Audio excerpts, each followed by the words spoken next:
Good evening, everyone, and welcome to the SARE for President Symposium. Today's February 20th, and I'm really excited about what we are going to be doing this evening, which is I will be joined by three other federal candidates, and I think Jose will be joining shortly, Jose Vega, who's running for Congress in the Bronx. So it'll be five of us. Myself running for president in 2028, the others running for Congress, one in a special election coming up immediately, the others in 2026, independent, Green, and Democratic Party candidates. Jose is running in the Democratic primary and running also as an independent, which you can do in New York. And I'll just say we are in one of the most challenging times ever in history. I think it is actually a good thing that it happens on the 250th anniversary of our republic, because I think many Americans might be more inclined to look at the reasons for the founding of the United States, which was to not be like the British Empire, but because of all of the injustices being committed by Britain on our soil, standing armies in our home, unwarranted search and seizures, lack of justice, and what the British East India Company was perpetrating around the world.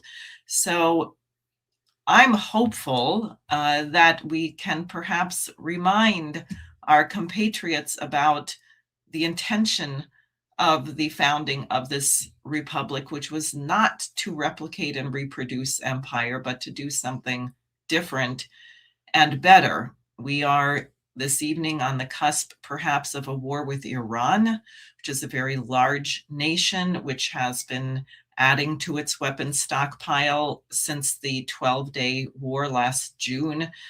I don't think that they have many options if the United States decides to launch this. I don't think they're going to hold back. I think it's extremely dangerous and has all kinds of potential for what you could call unintended consequences that haven't been contemplated by the Trump administration and our Secretary of Defense, otherwise known as War, Hegseth. The backdrop for that is the bankruptcy of the transatlantic financial system with a 2.4 quadrillion bubble of derivatives, the everything bubble. And no matter how many wars they start or how many wars they fuel and how many people we kill, you're not going to save this. Meanwhile, the American people are suffering from what you could call an affordability crisis, the lack of an ability for younger people to afford to buy a home, to pay health insurance premiums, and the mainstream so-called candidates are not addressing this, largely because the whole election process has become somewhat of a charade based on who has money, who can buy votes. And I think everyone should be, frankly, deeply disturbed and conscience struck by what we're learning about Jeffrey Epstein and his networks, because in a republic, we are responsible for this. And it is therefore not acceptable to say, well, no one's going to be prosecuted, because if you're saying that, that means that you think it's acceptable to have the kind of people we have running policy, and I don't, for one. So without speaking longer, let me bring my new friends up on the stage. We have Justin Ford, who's running in the Democratic primary in Illinois. We have Rob Ruszkowski for Congress special election in Georgia. That's Marjorie Taylor Greene's seat, running independent. We have David Redkey running in the Green Party. I just recently Green Party instead of Democratic Party in Arizona. And I think I'll just first of all ask everyone to say in a very few minutes briefly why you're running, why you decided to do this. I presume no one here is a career politician. No one here is an incumbent. So why don't we go ahead? We can go in that order, I guess, Justin. Yeah, so I like to tell people I'm not a politician. I'm a public health professional. My degree is in environmental and occupational health. But I really want to pull the Democrats kicking and screaming back to working for working folks again. So We don't have as many union Democrats as we should. I think that by democratizing the workforce, we're going to democratize the country. I think we need real climate action, not any more of this talking points. My degree is in environmental health. I have an environmental plan that isn't just we should do better. We need to get serious about Social Security, and we can improve it and make it and enlarge it. And then, finally, my signature issue is a 4-day work week. The idea being with my candidacy is that if we can get these sorts of things done, then the Democrats can start winning elections again. I know not everybody on the call is probably super excited about that, but I'm trying to get the Democrats pushed back towards working for working folks, getting their time back, making sure that they get paid. You talked about the affordability crisis, and I think that's true, but I think a lot of it comes down to the fact that the wealth of this country has not been shared with the people that actually made it. And we need to start getting back to what our roots are, which is a working class party. Great. Now, was it Rob or Rush that I next? Yes. Okay, go ahead. I'm not a politician either. I've never run for office before. I was involved with the Dennis Kucinich campaign back in 2008. I was a volunteer with another volunteer I met online, and we got noticed by Dennis Kucinich and was asked to join the campaign. And I was their virtual outreach coordinator because it was the term we made up back then when the internet comprised mostly of just MySpace.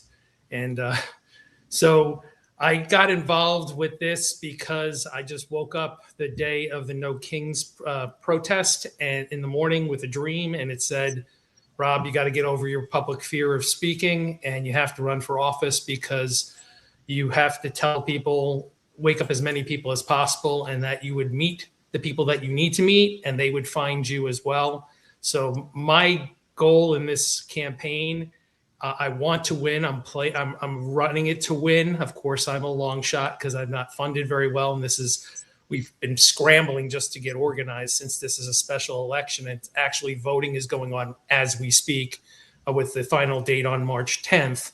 But obviously, I'm going to be in it for November, and I'm even looking at 2028 and just get more and more organized. But Diane, your opening statement, I couldn't have said it better in regards to the issues that we have. The two parties don't talk about the issues, or they talk about it, but it seems like nothing ever gets done. They've been in control for decades, and I like to say, if you're a business, the way they run the government as a business, they would either be fired by now or they'd be bankrupt, which we already know we're bankrupt when you look at that thing. So why do we keep hiring them to do a job when they're the ones that created all the problems that we have right now? We need new people, new ideas, new ways to break through.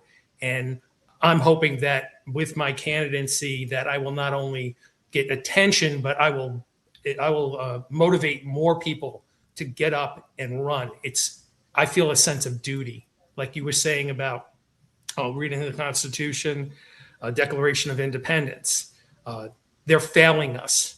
Our government is failing us. It's our duty to step up and not let them continue to do what they're doing. Great. Well, thank you. Jose is here, so I'm bringing him up. And Jose, I just introduced everybody. And Jose is a seasoned politician. He's 26 or 7 now, Jose? 27. Wow. 27, and he's on his second congressional race already. So that's right. Yeah, so we're going to go to David Redkey and tell us why you're running, and you might let people know about why you ended up with the Green Party. So go for it. Go ahead. Okay, yeah, I'm David Redkey. I'm a public school teacher. I've been doing that for a number of years. I am was a Democratic candidate. I was about close to a little over 900 plus signatures in to my campaign. And then when we had a meeting a couple of days ago, my LD4 where I live, I'm LD4 Democratic Party. The Democratic chair, Patricia Van Manen, basically told me I could not speak, period. I've been asking for almost a year to speak as a candidate because they allowed other APAC-funded candidates speak. And I was a little frustrated with that. So I was tired of that kind of system. I wanted to fix the system, but I saw that, it's just too entrenched. I'd rather be the alternative. I'd rather not be just the blue or the red. I'd rather, green, because that's the signal or signifies life, a growth, a new creation, something new. And I want to help people. And part of my platform of why I'm running, I have what I call economic platform, which is called Foundation Economics. Basically focusing on the working class and rebuilding the middle class. Now that is done through using taxation policies that were under FDR, because when you have higher taxes at the upper end, and especially when it comes to corporations too, you will see them investing more into their people. When the people have more money, it will actually help them overall. It also reduces the people with higher means. It will reduce the amount of money that they have. So our money will not only slow inflation, but it will also reverse it or cause deflation. And that is something that I'm really looking forward to, is trying to get in that opportunity in Congress to help fight for the working people, because I want people to be able to afford a home. I want to be able to have people being able to afford groceries. I want people to be able to afford, having only one family member working, and instead of having, all the family members working like 8 jobs to get by just to break even. I wouldn't want, that family, that 1950s kind of idea where we have someone that can be the quote unquote breadwinner while the other family member can grow and raise our family, because we have a graying population in the United States and we need to have more children. And it's just not economically feasible for many Americans to be able to raise and produce a family, because it's just too cost prohibitive. So we need to focus on the working class. We need to focus on rebuilding the middle class and making sure that this country is fair, not only for the people that are running the country, but for the people that are at the bottom that are actually making sure it actually runs. Great. Jose, I know you go ahead. Well, it's very simple. I'm running to intervene on the entire political establishment that is known as the Democratic Party in the Bronx, which is congruent to the criminal apparatus that thinks it can decide who gets elected, when, how, and why. I ran as an independent candidate for the first time 2 years ago, and now I'm doing both, the Democratic primary and the independent ballot, win or lose the Democratic primary. And, I have an aspiration to become a perennial candidate.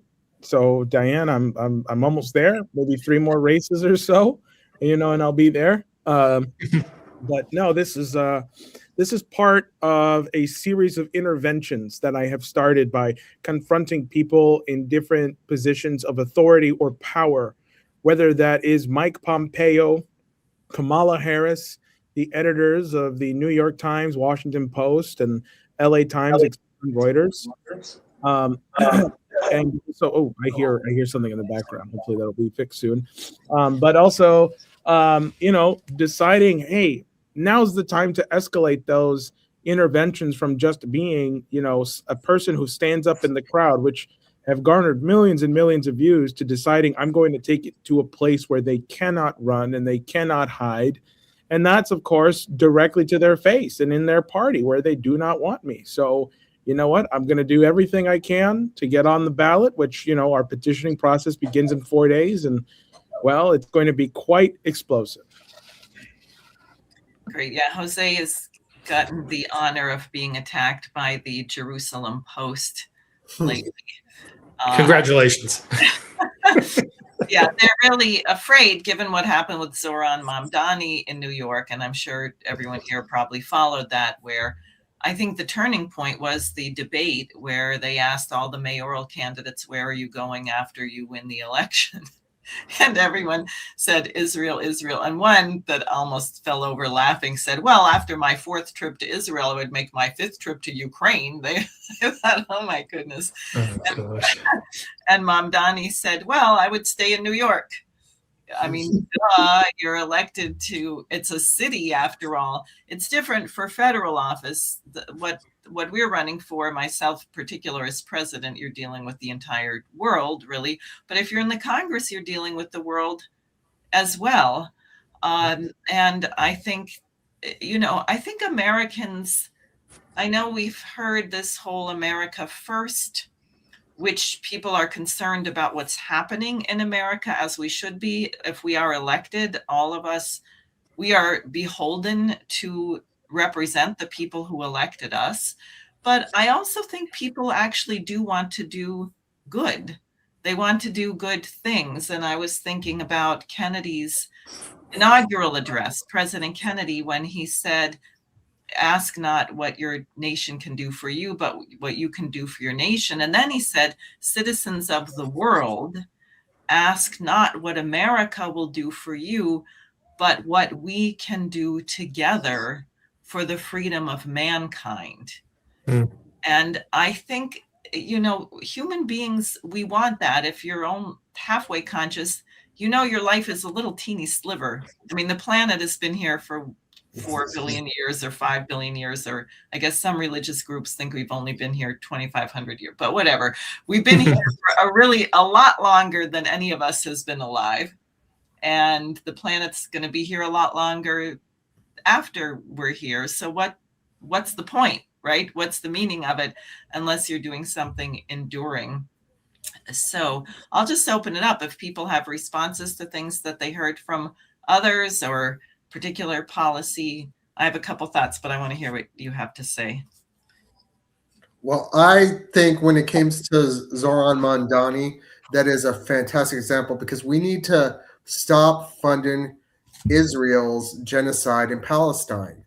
I believe because they are the only nuclear power in that region, we also should work to disarm them of nuclear weapons, because they can go around and basically just annex countries as they see fit, or annex land from people that already live there, force them off, bulldoze them, and just raise their entire population, so they can settle there or colonize there.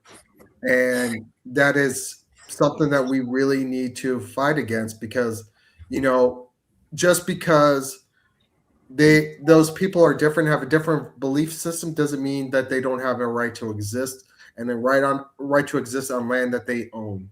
So I am trying to fight for the people, and I don't care what your creed is, what your religion is, it's about people. That's the most important thing.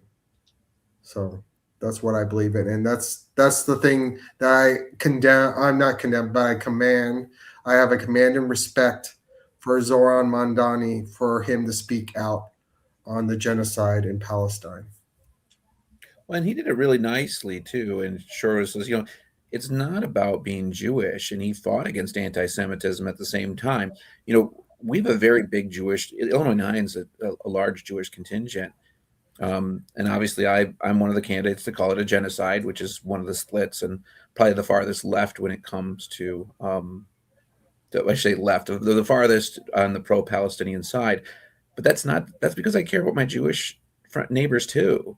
We shouldn't have war there. End of story. We shouldn't be killing people on either side of this. And nobody should be, harassing the Arabs in the Illinois 9 or the Jewish people in Illinois 9. And I think Mandani did a good job of making that distinction. And I think the Democrats, being, I suppose, Jose is kind of a Democrat, so 50-50. We need to get better at saying that, right? We need to get better at explaining to people that anti-Semitism has no place in our society. But that doesn't mean we can support a genocide halfway around the world, Yes. Let me interject one thing too. The word Semite or Semitic just means people from the Levant. So that would be Palestinians. That would be Jewish people or Israeli people. It's not just Jewish people. Now the meaning has been coined to just tie to the Jewish people, but the actual etymology of the word, Semite means just people from the Levant area. So any attack on Palestinian people is anti-Semitic in its nature. So it's not just attacking Jewish people, it's attacking people from the Middle East, the West Bank, any of it. All that genocide is anti-Semitic in nature. I believe that this issue is really with supporting the Israeli government and AIPAC it's really starting to build not just on in the Democratic side, but also in the Republican side as well. There are Republicans in my district that do not want to see us funding Israel for wars, and I don't like seeing that my tax dollars are going to this. I call it an atrocity, but the international community has clearly called it a genocide, and I would say I believe it's a genocide as well. There's an existing law, the Leahy law, that says we should not be funding any country that's responsible for a genocide. Right. I wanted to ask you, Rush, just then Jose can go, but since you're running for Marjorie Taylor Greene's former seat, I'm just curious, what's the dynamic there? What is people's response to this brawl, or they're calling it a divorce between her and Trump, and what do they think about her positions? Because it seems to me from an outside perspective that she has actually really fought for her people and her district. And I think she got threatened very brutally for the stand she took. It seems mostly on the Epstein files, although I suspect it was also because she actually did come out and call it a genocide. And as you may have seen, she just recently met with the mayor of Bethlehem and did a long post about the ethnic cleansing against the Christian population in Bethlehem. But what's the dynamic there? I'm just curious. Well, me personally, I have not been able to figure it out completely, but I did speak with someone who's actually running in the same special election that worked with her in the field in the district. And he's told me the Republican feeling on it is that she's just trying to burn the party down. Of course, there was talk about how she talked with Trump about how she wanted to run for the Senate seat and was told flat out she could not win the Senate seat. So I'm under the impression that she did not want to hear that. She had bigger goals in mind. And when she was shot down by that, and that's what I've been confirmed, she's gotten very, she's burning the Republican Party down to spite them. However, for me personally, the last 3 months, what she has been saying is the truth. It's clear she's stating that the Republican Party is corrupt, just like the Republican Party says the Democratic Party is corrupt.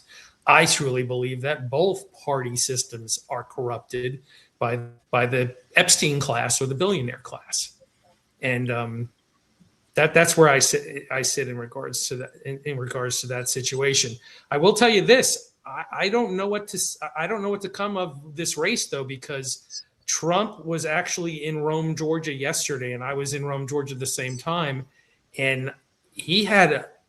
Of course, it was a last-minute event. It was during the week and during the working hours, but he had an abysmal turnout of people. I mean, it was really 50 people, under 100 people showed up at his event that was at a steel manufacturer in Rome.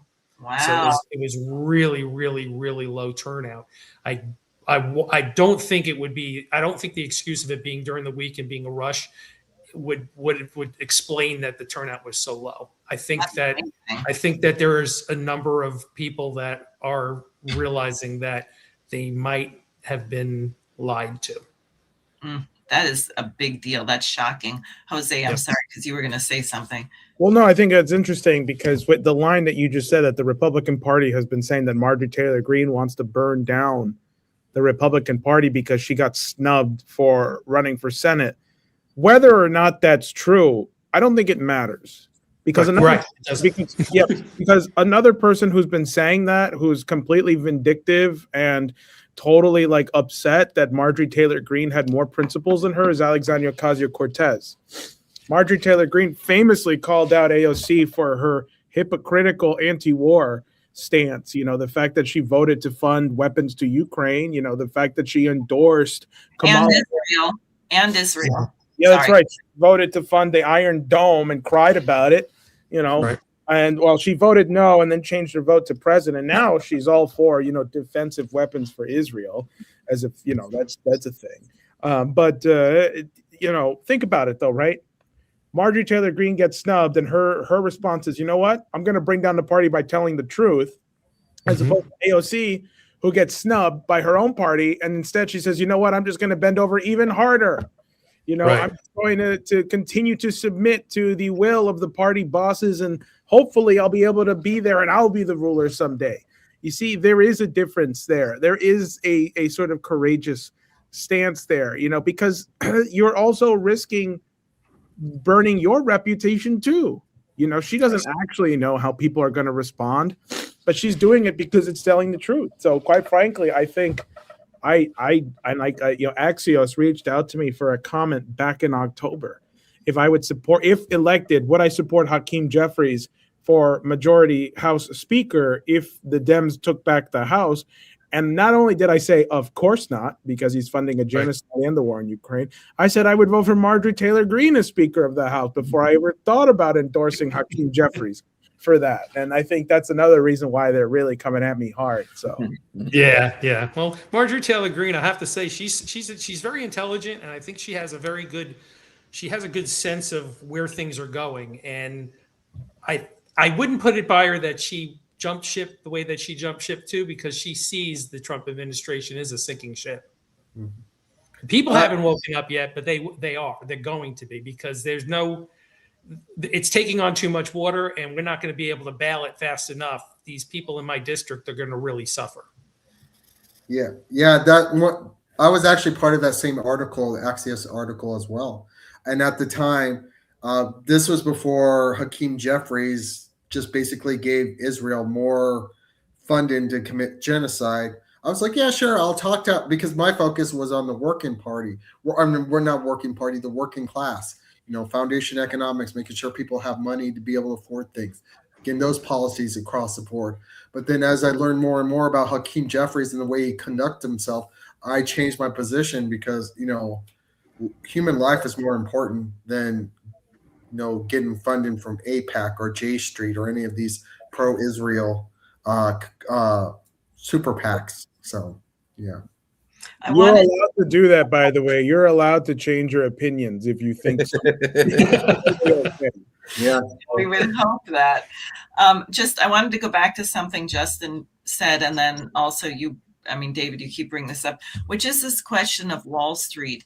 And I'll just say, as we discussed earlier, I worked with Lyndon LaRouche for about 32 years. He passed away in 2019. He was the leading economic forecaster on the planet. And he warned, if Nixon decoupled the dollar from the gold reserve system, that you were going to see an economic collapse and perpetual war and fascism. And what happened when we did that, it's not, and by the way, it's reserve, it's not one-to-one. It didn't restrict credit like the dollar standard, where you say you must have an equal amount of gold to the dollars, which would be very restrictive and not allow you to issue credit to develop. But it meant that you could not have speculation on currencies. So when you had fixed exchange rates, Peru could get a loan and their currency to the dollar would be the same value 10 years later and 15 years later, which meant they could plan a major development project, which might not turn a profit for 15 years or 25 years. Once you said that there's floating exchange rates, nothing is pegged to anything, then you had a situation where people like George Soros could go in and gamble against the currency of, was it Malaysia or Indonesia? And he brought down the entire currency because he was handling the Queen's offshore money. He had enough money to speculate against an entire country and destroy their economy, which is an outrage.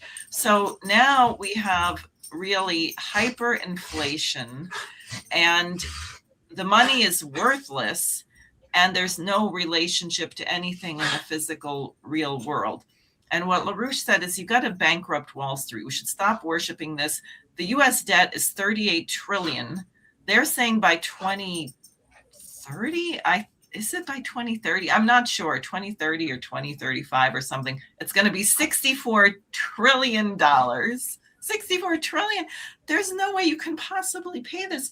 And as I said, the derivatives obligations are 2.4 quadrillion. So you have to, like out, like what FDR did in the bank. You're just going to have to go through the books of these banks. And the stuff that's garbage, like apparently you can now place bets on how long Caroline Levitt is going to speak at the introduction of a press conference, and that's on the market. So forget it. We have the taxpayer should not be on the hook to bail out someone's gambling habit. Just forget it. Wipe it out. Separate the banks with the Glass-Steagall. We got to reinstate the Glass-Steagall Act, put that firewall between savings and loan and commercial. We need to nationalize the Federal Reserve. Why have a bunch of perverts meeting in the Bohemian Grove who don't have to report to anybody about what they're doing, deciding, the value of currency, interest rates? I think we need a national bank, as Hamilton understood. And we have to be able to direct credit to things that actually make people more productive. And Justin, what you were saying about the 4-day work week, yes, a lot of people are terrified of AI. I think in the wrong hands, AI can be very terrifying, but it's going to happen.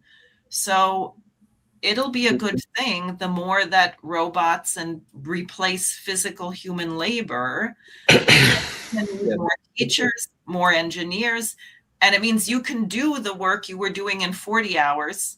Maybe you can do it in 30 hours. Maybe you can do it in 20 hours and have more time to become a violinist or learn 17 languages or whatever. Run for president. Diane? No, Diane, I just want to jump in for a second. So yes, it wasn't that long ago that we were all farmers, right? AI, the problem with AI is the problem that we worship work. Is that we say that work is who you are, and because the government doesn't, who benefits from this AI is what matters, right? It is going to happen, but if it just becomes another way for the billionaires to get richer and the rest of us suffer, then it's going to be a horrible thing. But if we can get it to work for us so that more people don't have to do jobs that are dangerous, more people don't have to do jobs that they don't want to do, that there's not a lot of use for. And we can then, it's like, I used to tell this to people, if you do universal basic income, and they're like, well, people just play video games in their basement. I said, would you? Well, no, I wouldn't. I said, you'd just do what you'd want to do. You'd go garden, you'd go be in community plays, you'd go volunteer at the schools, you'd go do your thing, right? So I would push back a little bit and say that I think we've already seen the productivity where we can get a 4-day work week. Like I think that's already baked into the system. We can do this.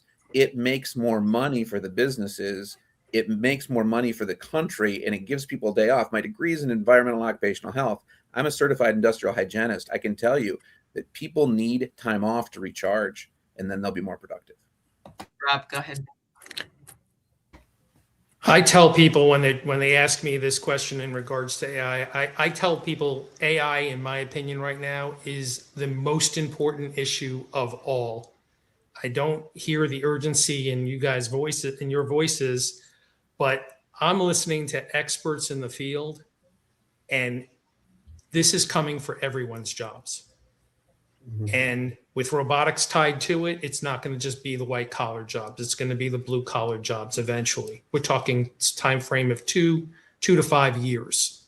It's going to be a massive disruption. Even if it doesn't take all the jobs, people are going to be losing so many jobs so rapidly. How are we going to bridge these people to be able to make money in that with that transfer over? The other thing about it, there's an environmental issue with the AI. These data farms are energy hungry, water hungry facilities that are going to lead to real problems with the electrical grid, because we're already have an antiquated electrical grid. And there was actually a warning less than a month ago in one of the grids up in the Northeast in Virginia, where they have the most data centers that they were bracing for blackouts.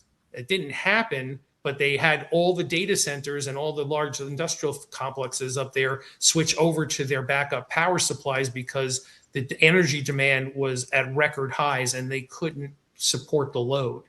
And if we get into a cascading event, we could have a large scale blackout. If that happens during really cold times or really during a heat wave, we can talk about a lot of deaths that can happen, even if it's just something that lasts a few weeks. Right. I personally, I'm calling for and telling my constituents that we need to have a pause with the data farms, and we have to have a pause in regards to if our country, if our leadership is saying that AI is critical for national security, why is it in the hands of billionaires? Mm-hmm. Why are we not taking over the most important advanced AI systems and nationalizing those if it's a matter of national security? Right. We're leaving it. We're letting these billionaires do whatever they want, and the expert, some of the experts are saying on the low end, there's a 20% chance of extinction of the human race. Mm. That's playing Russian roulette. I don't Right. want to play Russian roulette with the human race. I don't care about the advancements. We have AI right now is fantastic, but if they try to achieve AGI, artificial general intelligence, we don't know what could happen. They could lose complete control of it. Well, there's also, I mean, and this is one of the big problems. And actually, I was just reading an old paper by LaRouche, who was at war with Norbert Wiener and cybernetics. And the question was the human mind, creativity. And a good friend of mine is Jacques Cheminade, who ran for president of France a couple of times, spoke about 3 different occasions when individuals, either Soviet or Russian or American, prevented the world from going into nuclear war in an accident. Mm-hmm. Because they were getting signals that the other side had launched a missile. If you Mm-hmm. had a computer making the determination whether you should launch, the computer would have said yes. But because they were human and capable of, you could say, intuition, right, outside of the box, they said, well, wait a minute. All of the, instruments are saying that they've launched, but that really doesn't make sense. I'm not willing to do this. Or they had a conscience. I'm not willing to wipe out people who would never have participated in the Epstein class or observing the Epstein class and saying nothing. They had a conscience about what would happen to the human race. And that's very true. You cannot, there are certain functions that you cannot replace with a computer, but I'm afraid many people don't believe that. And you should try hearing AI. I was at a debate in New York City, and there was a comedian who came on and asked the audience to guess which jokes were designed by AI and which from the comedian. And you could tell, you could tell, everyone in the audience could tell. Yeah. Unfortunately, like with the AI, I mean, businesses, the people with a lot of resources are looking a way to make as much money as possible and save as much money as possible so they don't expend as much. And the water issue and the energy issue is not really a factor that they consider because they look at their bottom lines. And unfortunately, that's the way things are. And I mean, with AI, there's one section that says that this is a speculative bubble that's going to eventually pop and is going to be similar to the AI internet bubble back in the 90s, or basically the housing bubble, and it's going to cause a lot of people to lose their jobs regardless. But another thing is that looking at AI, we are kind of looking at, you have to look at it the way it functions now as the same way as the first automobiles, kind of, which were very, gasoline intensive, oil intensive, and how our cars evolved from them. And that one way or another, people trying to make as much money as possible are going to try to innovate and make as great as possible. And it's going to eventually cost us a lot of jobs. And we're going to be in a position where we're going to have to decide policies to employ those other people that lose their jobs. We can't really have a Blade Runner kind of thing where people, there's the ultra wealthy in high-rise towers, and basically everyone else that's not ultra wealthy is basically treated like cockroaches. Right. You need Jose, yeah, sorry. sorry, thoughts on this? Well, I think that when it comes to advancements in technology, period, there's always been a period of people saying this is going to destroy the economy or this is going to kill the jobs and everything will be automated and there'll be less jobs for and with a growing population. I look at it the other way. I actually see that there may be a potential for growth in other areas that have been long neglected. For example, let's take a look here in New York City. The wealth disparity that exists here and the reason you have such high rent is because you have two types of jobs. You're either working something that makes you six figures and above, like being a lawyer, doctor, or you work at some software finance, right? Right. So you have that, or you either work a minimum wage job. Nowadays in New York, the real blue collar work again is in healthcare. That is where the middle class, that is where the people who don't make so little, but don't make so much either, that's where they are. And they are overworked and they are stressed. I think the way to look at this is, first of all, to welcome some of the advancements that can actually make people's lives easier and more productive.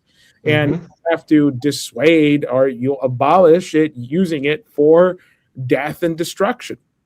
We're seeing a lot of advancements in artificial intelligence with these like Where's Daddy programs that Israel is using to kill, the males in their households, and they wait till they get home and then they just, that's how they're tracking a lot of the people, right? I mean, obviously with any new technology, it really depends on who's holding it. Now, I think overall, if we can actually get productivity where AI is assisting people, I think that's a good thing. But quite frankly, I'm okay with it wiping out a lot of these coding jobs because, well, it wasn't providing anything productive to the actual economy. What do I mean by that? Well, a lot of the job markets and a lot of the employment rate right now is you're, either working at some job where you're a code monkey basically, or a software engineer, and you're making, decent figure at Meta or something, or, you're a DoorDash driver or an Uber Eats driver. There's this extreme wealth disparity that exists here in New York.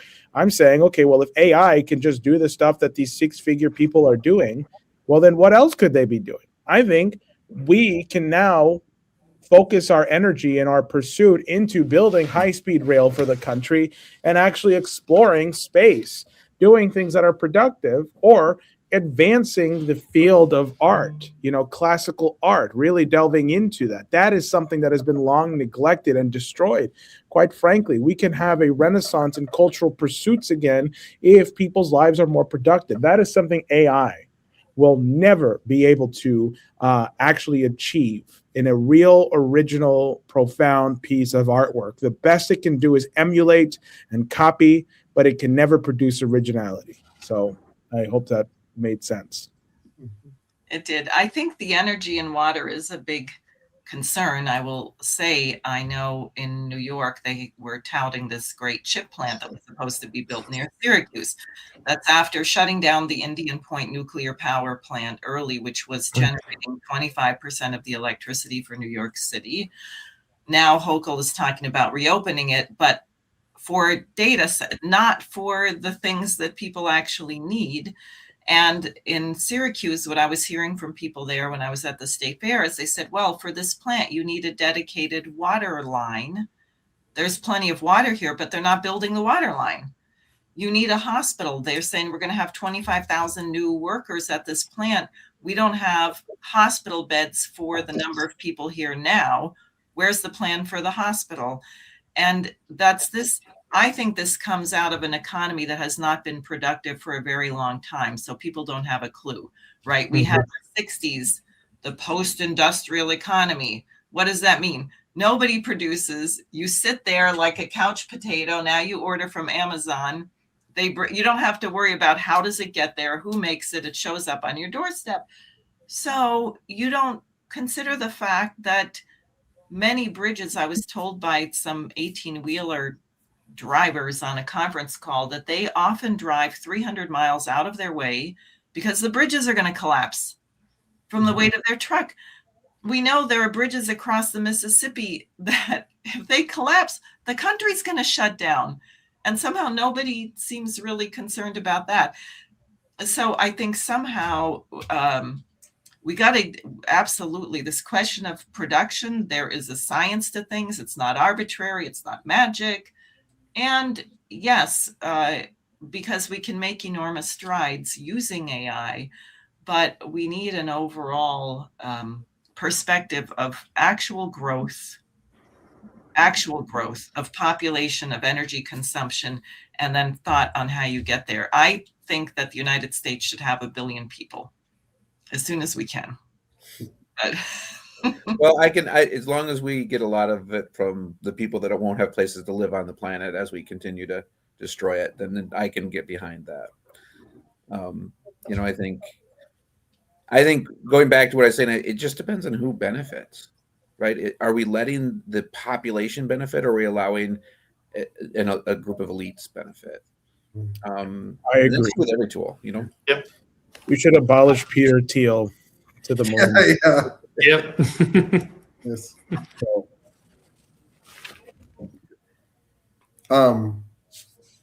Yeah, we just need to look at a way that, this technology, any technology, AI, anything that comes forward or whatever comes after AI, being able to use it in a way that can benefit our society as a whole and help us, become better people. And as been attributed earlier, we can explore space and we can expand and we can test new theories and we can basically potentially go beyond our solar system at some point. So I hope we do. The sun is going to expand and contract and we'll all disappear. And the thing that drives me crazy, like with nuclear war, is if we lost Beethoven. I think that would just be the most horrible thing if the human race exterminated itself and people didn't get to know Beethoven. People may have other things, but the idea that we have discovered everything there is to know about the universe is a rather arrogant and depressing position. I have to say this administration has just struck my heart so deeply with all the turning back, wanting to go back in time instead of going towards the future. And it's just economically, we are just being left in the dust by China in regards to technology. I have a big push. I've been doing research and looking into fusion technology, and we're pretty close. I mean, it sounds like we're going to have a fusion reactor within 2 to 5 years. And I'm saying let's go for the future, not look at the past of oil and all this. Fusion is so clean. I want the first fusion reactor in Georgia in my district. And then it's a whole other industry. Then you have all the parts suppliers and everything that's going to complement it. I don't want my district to be relying on poultry plants and carpet manufacturing. If we get fusion figured out, it's a game changer for the species. Right. So why are we doing it on a federal level? Why don't we quadruple the funding towards it? No, agreed. Right. And not make it private. Nothing against the space travel and all that stuff, but every environmental problem we have can be solved with energy. All of our problems are energy. You talked about the economy and currency. It's energy. All of it's energy. Human beings are energy. That's all it is. So if we can get free or marginally zero cost more energy without any environmental impact, we're talking about the fall of capitalism. You're talking about how are we going to reorganize our society now, because that system won't work. There won't be scarcity anymore. Well, what they're talking about with AI and everything, if they're right or they're wrong, we're looking at massive job cuts in both directions. So we have to plan for massive job losses. We have to start doing that now. We can't wait to react. So universal basic income, whatever it is, bridge programs, getting, I look at it and go, if they ask me and they say, what would you do? Well, we have a huge need for housing. So we need to have a job corps. We need to have hire people in the federal government, hundreds of thousands of people to build the housing that we need and the community infrastructure that we need around the country. The government's going to have to step up because there's going to be too many unemployed. I think Jose was hitting it pretty well on it in the idea that look, we don't have as many cobblers as we used to. I told you that we used to all be farmers. You're right in the sense that the transition, if you're my age and they get my age done and I have to go do something new that I have never heard of before, that's going to be tricky, right? Yeah. Jobs won't go away, but it's going to be very painful for a lot of people in the transition. And that's where government can come in with programs, and not just let's retrain somebody, because when the .com thing happened, right, and all the people are losing their jobs in the Rust Belt, and like, well, just become a programmer. That's not how that works. Right. So we need to learn from that, do better. But that doesn't mean that we should not move forward. It's just we need to move forward smartly. Unfortunately, to your point, Rush, this administration doesn't seem to do anything intelligently, so we cannot rely on them going forward with AI in an intelligent way. Yeah. So I have my friend who I've been putting some of their posts up here. Here we go. This is just Beethoven's been gone quite a while. Better. They're not enthusiastic about space colonization, but I absolutely agree with growth, and I'm very excited that everyone. David, are you with us on fusion? We got to have fusion. We got to get to fusion. I think this could be.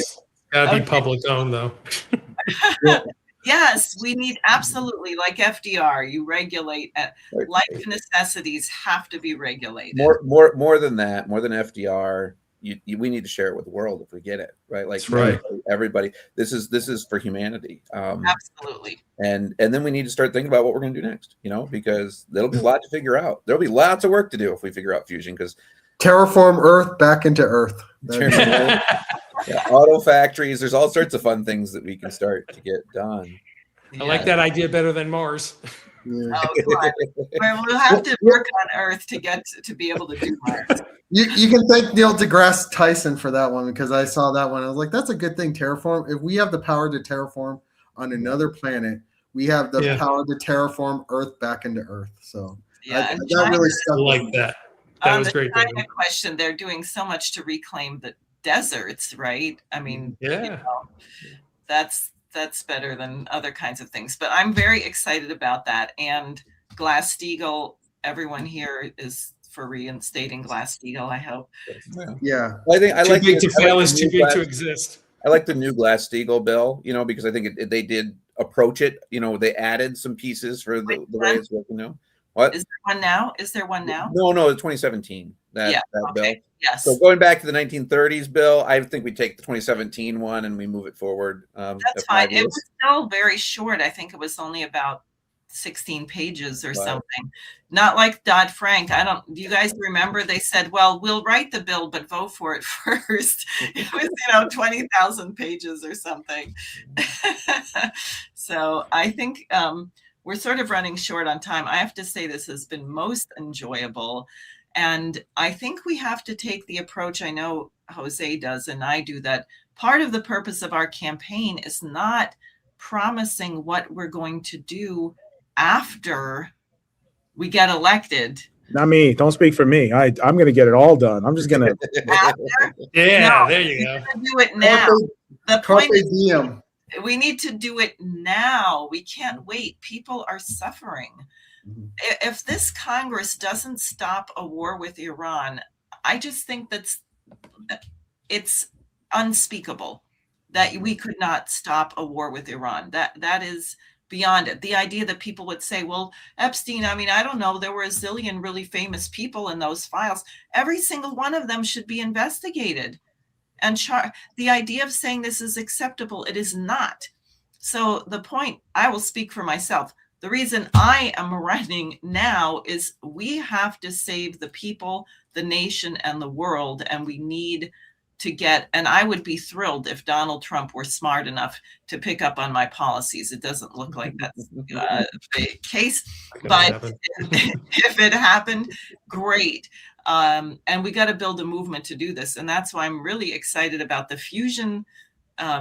Everyone's response on that, and Glass-Steagall, I think that's very solid. It's very hopeful. Yeah. So closing thoughts, we'll just do a quick, why don't we go? Justin, go ahead. Yeah, I just want to go quick because Jose hardly got to talk and I want to hear him some. But No, I think we have an immediate needs, and then we have long-term needs, and we have to be able to do both. We need to pass the PRO Act. We need to get labor back involved to rein in the oligarchy, but we also need to look towards the future. And don't be scared of the future. We just have to manage it better, because it's coming one way or another. And so I just think we need to start to elect people that more resemble our constituencies, so that we have people that are actually representative of the people that are in the House of Representatives. Great. Rob, Rush. Well, the only thing that we didn't really talk about enough, and it's a huge issue down by me before closing, is the cost of living, and people are suffering really bad, and I hate that we're all told that it's just inflation when it's not. It's because we have so little competition in so many of these industries, and they're controlling the markets. And we need to break them up like we used to, which I can't.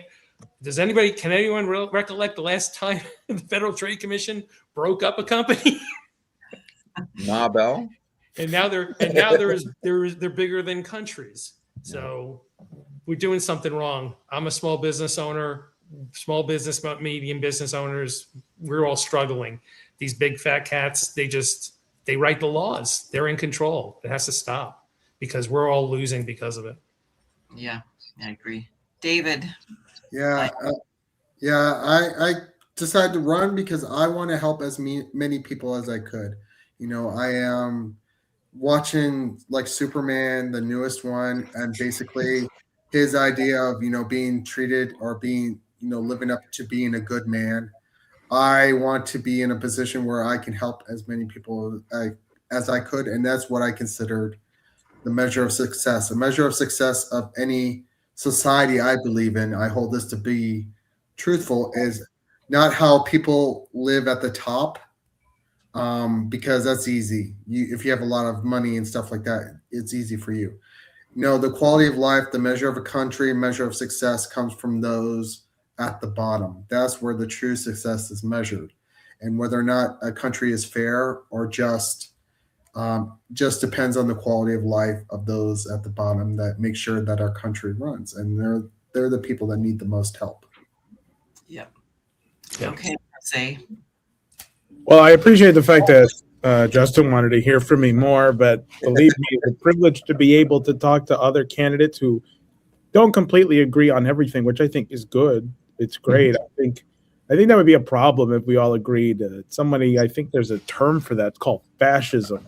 If we all just thought, and things would be a lot easier if we all thought the same thing and wanted the same thing, but that's not how any of this works. And so to be here with like-minded folks who just want a better future for the country is a great privilege.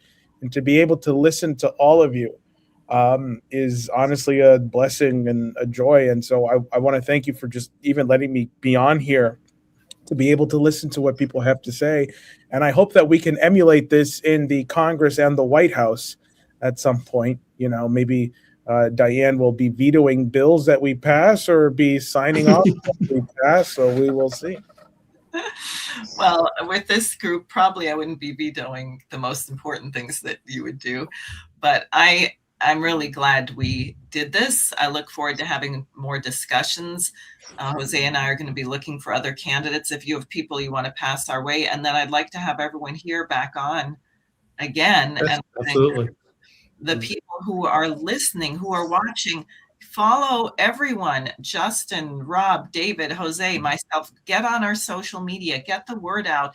None of us is going to be covered by the disgusting mainstream press.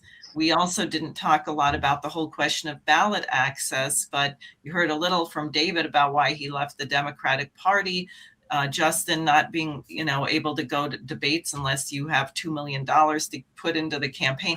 I mean, it's outrageous. And most Americans don't realize that you are disenfranchised before you even get to vote, because reasonable, good people like each of us who had something other that we were doing in our life besides running for office, who would actually represent our districts, our nation, our people, you are not allowed to hear from. So all of those of you out there, we're a republic. You're supposed to be active. You're responsible. You're a citizen.